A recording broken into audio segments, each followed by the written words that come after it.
আসসালামু আলাইকুম। আমি এখন অবস্থান করছি কুষ্টিয়া মিরপুর উপজেলার প্রাণ কেন্দ্রে অর্থাৎ মিরপুর বাজার এলাকায় জিকে খালের উপর নির্মাণাধীন সেতুর কাজ আপনারা দেখতে পাচ্ছেন।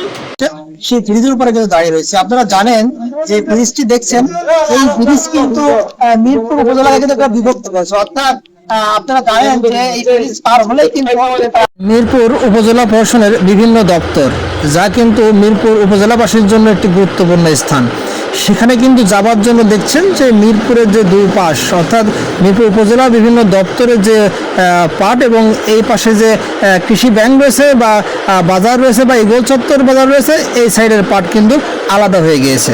আপনারা জানেন যে কুষ্টিয়া মিরপুর বাজারের এই যে সেতু, এই সেতু নির্মাণের কিন্তু কার্যাদেশ দেওয়া হয় 2023 সালের 8 নভেম্বর এবং কাজ যে শেষ, এই শেষ নির্ধারিত সময় কিন্তু বেঁধে দেওয়া হয় 2026 সালের 20 জুন।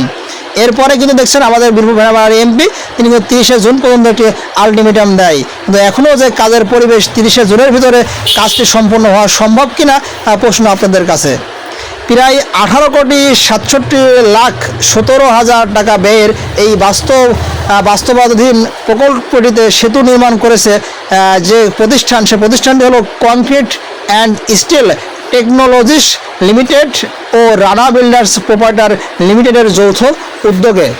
এ বিষয়ে কুষ্টিয়া সড়ক বিভাগের নির্বাহী প্রকৌশলী মোহাম্মদ মঞ্জুরুল করিম বলেন, সেতুর কাজ দ্রুত গতিতে এগিয়ে চলছে, নির্ধারিত সময়ের মধ্যে কাজ শেষ করার চেষ্টা করা হচ্ছে। তিনি আরও জানান, নির্ধারিত সময়ের মধ্যে কাজ শেষ না হলে সংশ্লিষ্ট ঠিকাদারি প্রতিষ্ঠানের বিরুদ্ধে প্রয়োজনীয় ব্যবস্থা গ্রহণ করা হবে। এদিকে এলাকাবাসী দ্রুত সেতুর কাজ সম্পন্ন করে নিরাপদ যাতায়াত নিশ্চিত করার জন্য সংশ্লিষ্ট কর্তৃপক্ষের জরুরি হস্তক্ষেপ কামনা করেছে। সেতুর দুই পাশের ব্যবসা প্রতিষ্ঠানগুলোতে ক্রেতা কমে যাওয়ায় আর্থিক ক্ষতির মুখে পড়েছেন কিন্তু মিরপুর বাজারের ব্যবসায়ীরা। আপনারা দেখতে পাচ্ছেন যে কি পরিবেশ রয়েছে। এই যে জিকে খালের এই ব্রিজের জন্য কিন্তু বাজারের যে দুইটি অংশ কিন্তু বিভক্ত হয়ে পড়েছে। এতে কিন্তু ব্যবসা প্রতিষ্ঠান এবং বিভিন্ন প্রতিষ্ঠানে কিন্তু ব্যাপক ক্ষতি হচ্ছে। দেখছেন যে ইগল চত্বর বাজার এবং মিরপুর উপজেলা প্রশাসনের যে প্রকল্প রয়েছে সেখানে কিন্তু সম্পূর্ণ বিচ্ছিন্ন। দেখছেন যে কাজের পরিবেশ, দেখছেন এখনও পর্যন্ত কিন্তু যে রড দিয়ে কিন্তু এখনও কাজ কিন্তু চলছে। তো আজকে যখন দেখছেন আপনারা রিপোর্টটি দেখছেন যে এই যে ঢালাই হয়েছে, এই ঢালাই পর্যন্ত কিন্তু শেষ, এখনও কিন্তু দেখছেন অনেক কাজ বাকি। আর এই কাজগুলো শেষ করার কিন্তু অকুল দাবি এলাকাবাসী এবং ভুক্তভোগীদের। আপনারা দেখছেন মিরপুর টিভি কুষ্টিয়া।